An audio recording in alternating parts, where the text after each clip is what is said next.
actually have to refresh the page. Oh.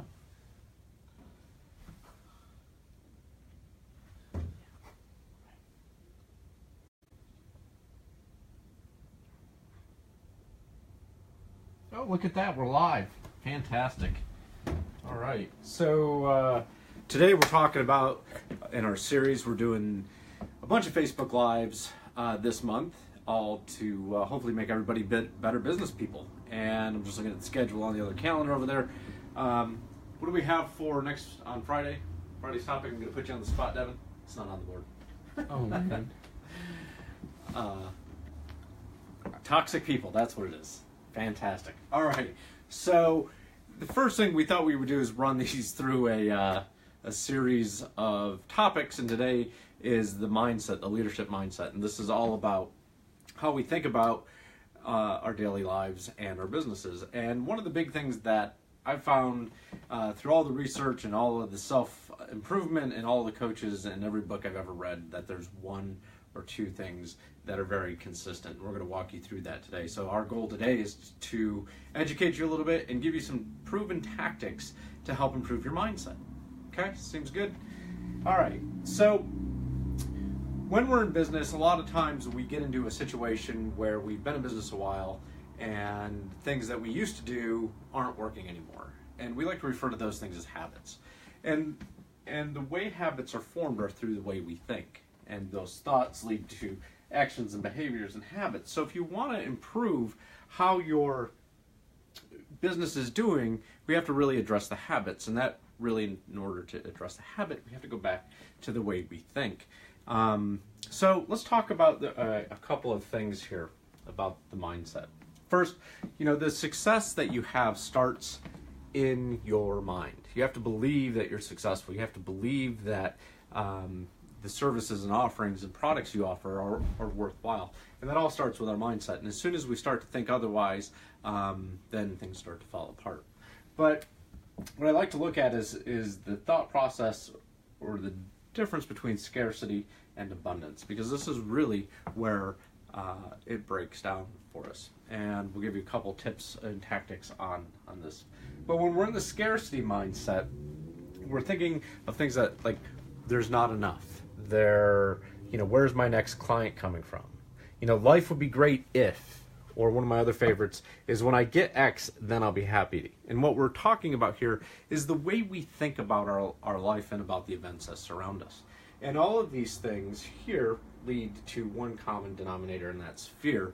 And fear is crippling. And as I like to say, fear is the agent of the devil.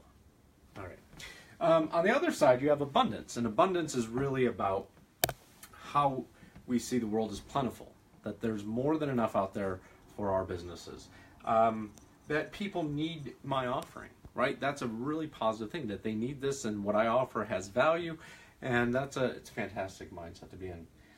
Life is full of opportunity, right? So we'll get into that in a minute, one of the tactics when we ascertain how we think about things. But if we think about life as full of opportunity, that is it's a good thing. And that I'm grateful for what I have right now in the present. So when we think about these things, and we stay here, and most people throughout life or their day do this. They oscillate between these two sides. And the last thing I'll say about abundance here is that when we're in the abundance mindset, we're at peace. Now, I'm not saying we're happy. I'm not saying that there's not other emotions tied to it. And I'm not saying at all that this is that peace equals an easy life. But what that means is that you're at peace with who you are, and that you can take on any of the events that are unfolding in front of you. So one of the tactics that I like to use with our clients is, how do you know where your mindset is? Because a lot of people, when they come in, they start to look at and talk about, well, I'm really positive. But one of the things that I have them do is I have them keep a 2 or 3 day log about your thoughts and moods. And what I specifically have them do is write them down. When are they in a good mood? When are they not? When does a negative thought come through? And really look at the truth of how they're thinking. The other big thing that we do is we look at incidents in your life and how you responded to them in the past. The kind of the negative things, or the things that maybe you blew out of proportion and it wasn't quite as bad as you thought it was. Oh, It's coffee break time. That's right, coffee. It's delicious. On this frigid day. All right, so these are some of the things that we do, and we're going to talk about now. We're going to move into how do we stay the majority or all of our time on this side of the equation. How do we live in that peaceful life? Because that's where success comes from. And one of the things that I tell everyone is that unless you're in this state in a consistent manner, any of the tactics and tools that you have will be far less effective. And we've had phenomenal growth in individuals, and we've seen that even in myself, where when you're in this state and you leverage the appropriate tools and tactics for your business, then you're really supercharging them.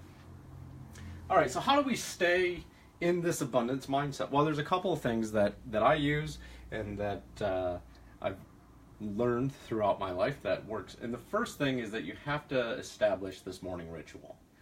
That is pivotal to setting up your day for success. So how do you do that? Well, let's talk about some tactics for your morning ritual. The first thing that I do is I have a journal. It's over on my desk. Don't show my desk. That I always write down 3 things that I'm grateful for, and that really starts the day. And if you can do this as soon as you get out of bed, even better.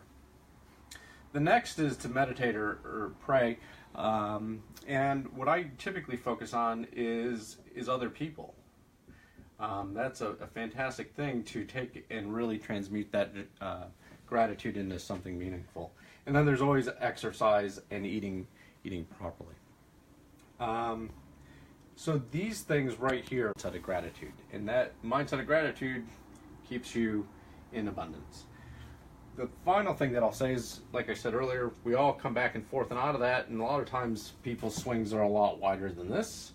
And so how do you manage a breakdown when you find yourself in that fearful state with high anxiety and things of that nature? And the first thing that I look at, and I do, is I write it down. I put it in the journal. Again, these aren't long journal entries for pages and pages.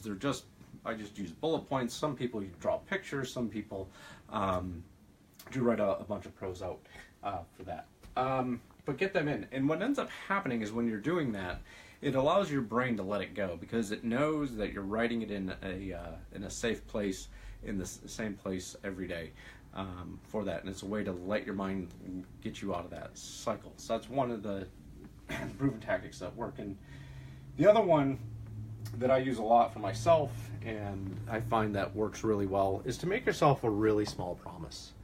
And it could be something as simple as, all right, well, I promised myself I'm going to fold the laundry, or I'm going to go for a walk around the block, or just something minor, because what it does is that it snaps your brain back into action. When we get into the scarcity mindset, what typically ends up happening is we get paralyzed with fear, with anxiety, with things like that.